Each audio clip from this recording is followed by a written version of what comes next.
Nafas yo'li allergiyasi bilan yallig'lanish, gripp, pnevmoniya va shu kabi kasalliklarni qanday qilib ajratib olsa bo'ladi?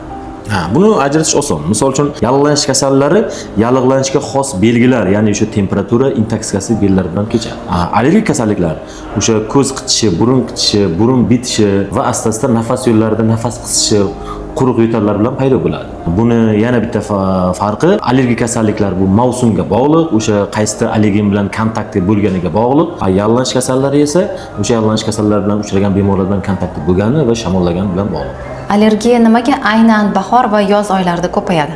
Buning asosiy sababi o'sha bahor oylarida asosiy o'simliklarning gullashi, o'simliklarning changlanishi, o'sha tabiatning uyg'onishi, uy hayvonlari bilan ko'p vaqt o'tkazishi mana allergik kasallikka sabab bo'ladi. Eng ko'p allergiyaga sabab bo'luvchi omillar qaysi? O'simliklarning changi, guli, yosh bolalarimizni uy hayvonlari bilan haddan tashqari ko'p o'ynashi, o'sha tirnoqlarda, kiyimlarda o'sha hayvon changlarini, junlardan chiqadigan allergenlarni qolib ketishi, sitrus mevalar mahsulotlarini ko'p iste'mol qilish.